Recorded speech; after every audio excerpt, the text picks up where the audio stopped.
CPI audio വിവാദം. ഖേദപ്രകടനത്തിൽ വ്യക്തമായ മറുപടി പറയാതെ CPI ദേശീയ നിർവാഹക സമിതി അംഗം പ്രകാശ് ബാബു. ഓഡിയോ ലീക്കായ കാര്യവും ഖേദം പ്രകടിപ്പിച്ചതും അറിയില്ല. ഖേദം പ്രകടിപ്പിക്കേണ്ടത് ആവശ്യമുണ്ടോ എന്നതും നോക്കണം. ഓഡിയോ ലീക്കായ കാര്യത്തിൽ അതൃപ്തിയുണ്ടോ എന്ന ചോദ്യത്തിന് അതൃപ്തിയില്ലെന്ന് പ്രകാശ് ബാബുവിന്റെ മറുപടി. ഇത്തരം കാര്യങ്ങൾ സംഘടനാപരമായി പരിശോധിക്കും. ബിനോയ് വിശ്വത്തിനെതിരെ പടയൊരുക്കുമെന്ന വാർത്ത അടിസ്ഥാനരഹിതമെന്നും അദ്ദേഹം പറഞ്ഞു.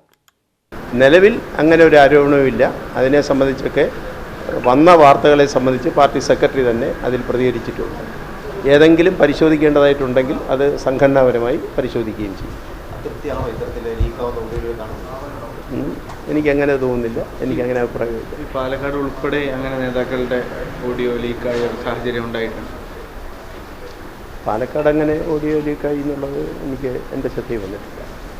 പാർട്ടി സെക്രട്ടറിക്കെതിരെ തന്നെ ഒരു വലിയൊരു പടയൊരുക്കം, അതൊക്കെ അടിസ്ഥാനരഹിതമായിട്ടുള്ള കാര്യങ്ങളാണ്. അതൊന്നും അങ്ങനെ വരാനും പോകുന്നില്ല. ഒരു കാരണവശാലും അതൊന്നും ഉണ്ടാകും. എറണാകുളം ജില്ലാ കമ്മിറ്റിയോട് വിശദീകരണം ചോദിച്ചു എന്നുള്ള വാർത്തകളൊക്കെ വന്നിരുന്നു. അത് യാഥാർത്ഥ്യമാണോ? എനിക്കറിയില്ല. അങ്ങനെ എറണാകുളം DC-യോട് വിശദീകരണം ചോദിക്കേണ്ടത് ഒരു സാഹചര്യം വന്നതായിട്ട് എനിക്കറിയില്ല. ആ വാർത്ത ഒരു യാഥാർത്ഥ്യമാവാൻ വഴിയില്ല. നിങ്ങൾ കേട്ട വാർത്ത യാഥാർത്ഥ്യമാവാൻ വ്യക്തികളോട് ചോദിച്ചിട്ടുണ്ടാവാൻ സാധ്യതയുണ്ടോ? അതിനെക്കുറിച്ച് ഇപ്പോൾ എനിക്കറിയില്ല. ഇപ്പോഴെനിക്കറിയില്ല. അങ്ങനെ ഖേദം പ്രകടിപ്പിച്ചോ എന്നുള്ളതും എനിക്കറിയില്ല. ഖേദം പ്രകടിപ്പിക്കേണ്ടെന്ന് ആവശ്യമുണ്ടായിരുന്നു എന്നുള്ളതും അറിയേണ്ടുന്ന കാര്യമുണ്ട്. രണ്ടും ഇപ്പോൾ എനിക്കറിയില്ല. ഖേദം പ്രകടിപ്പിക്കേണ്ടതാണോ ഈ കാര്യം? അത് ഞാൻ പറഞ്ഞത് രണ്ടും എനിക്കറിയില്ലെന്ന് പറഞ്ഞത് അതുകൊണ്ടല്ലേ. അല്ല, കമ്മിറ്റി വന്നില്ലല്ലോ. കമ്മിറ്റി വരുമ്പോഴല്ലേ അറിയാനോ.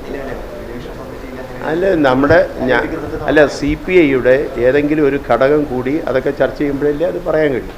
ഇപ്പോൾ ഉള്ളതൊക്കെ ഹിയർസയാണ്. അതിനൊന്നും മറുപടി പറയേണ്ടുന്ന ഒരു ബാധ്യതയില്ല എന്ന് പറയും.